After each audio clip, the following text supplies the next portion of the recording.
कर दिए। पुत्र 3 प्रकार के होते हैं। अपने आप को पूछ लीजिए कि आप कौन से हैं।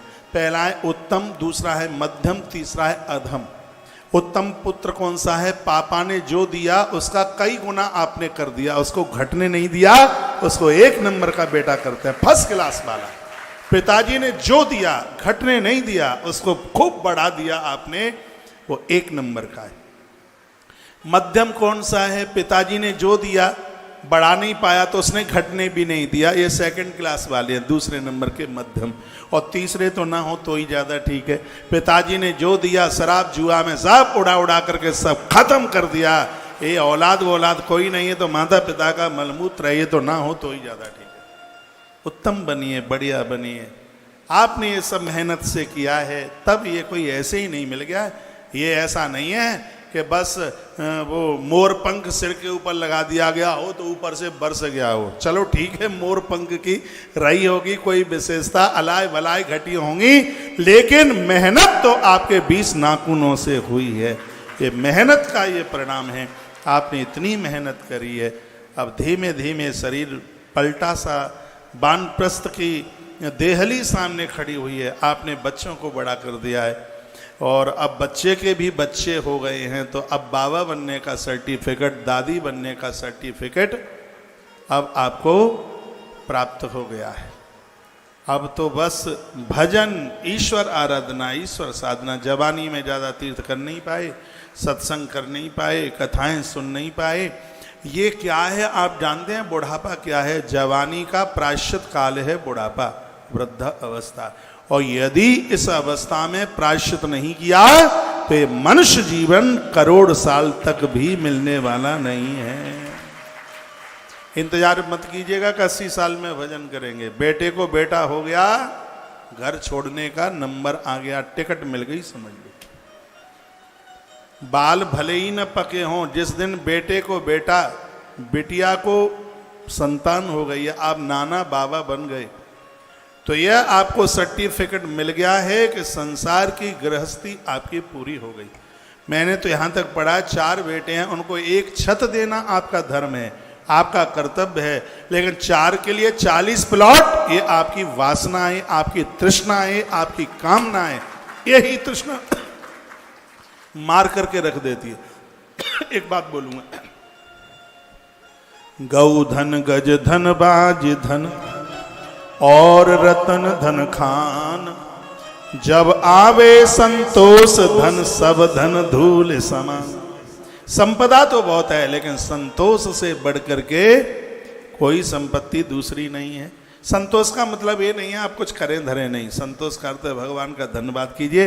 भगवान, मेहनत तो हमने 40 रुपए की थी, लेकिन आपने 100 रुपया दिया है, 60% एक्स्ट्रा दिया। ऐसा भगवान ही तो है, वो मांगने से ज्यादा देता है हमेशा। दशरथ राजा ने 1 बेटा मांगा था गुरु की देहली पर, 1 बेटा मिल जाए रघुवंश का दिया जलाने के लिए, लेकिन महापुरुष की कृपा, मांगा 1 गुना और मिले है 4 गुना। यह ईश्वर की यह कृपा है, आपके मांगने से ज़्यादा हमेशा ईश्वर देता है। अच्छे लोग वो हैं जो भगवान का थैंक यू, धन्यवाद बोलते हैं। कुछ लोग तो इंटरनेशनल भिखारी हैं, 1 नंबर के भिख मंगे। परमात्मा कितना भी दे दे, हमें तो कछु मिलो ही ना है, हमें तो कछु मिलो ही ना है, पर ताली पीटते रहेंगे, हमें तो कछु मिलो ही ना है।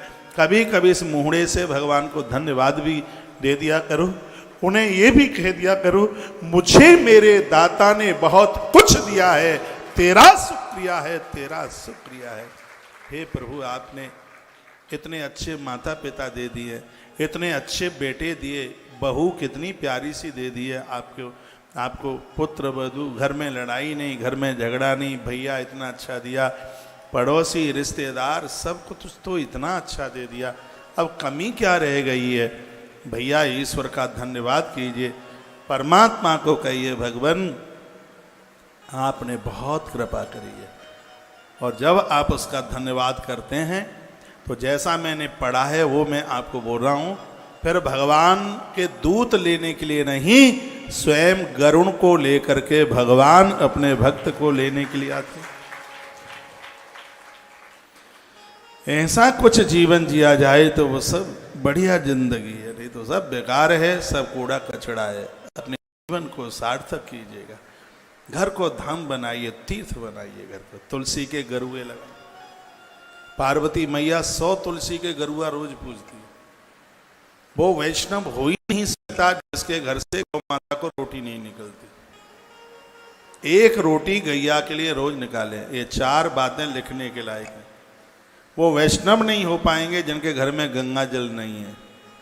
गंगा जल घर में होता है, आचमन करते नहीं है। हमारा ग्रंथ शिव पुराण ही कहता है स्नान करने के बाद सबसे पहले 3 चम्मच हाथ में जल लेकर आचमन करें, और 3 बार बोला जाता है केशवाय नमः, माधवाय नमः, नारायणाय नमः। केशवाय नमः पहला आचमन करते हैं तो कहा कि हम मुर्दे नहीं हैं, हम जीवित हैं।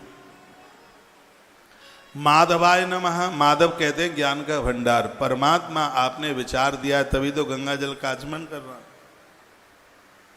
नारायणाय नमः, सर्व मंदिर में ही नहीं संसार के कड़ कड़ में तेरी ही तस्वीर देख रहा हूं या देख रही हूं। 3 बार आचमन। स्नान के बाद सबसे पहला काम ये कीजिए, आचमन कीजिए।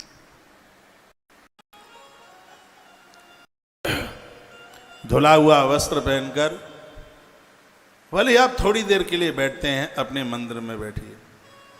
तो घर में गंगाजल, घर में तुलसी, एकादशी का व्रत, एकादशी का व्रत बहुत ज्यादा जरूरी है। और गौ माता के लिए पहली रोटी घर की।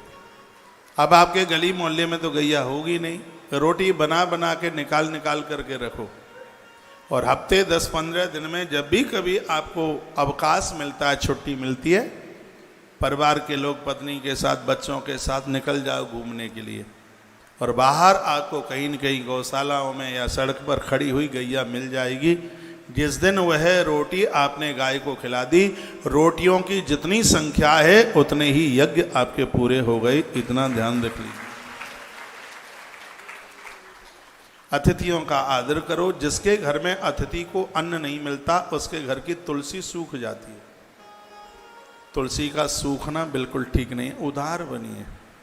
आवे अतिथि द्वार पर करो सकल सम्मान, ना जाने किस भेष में जावे भगवान। पता नहीं परमात्मा कौन से भेष में चल गया है।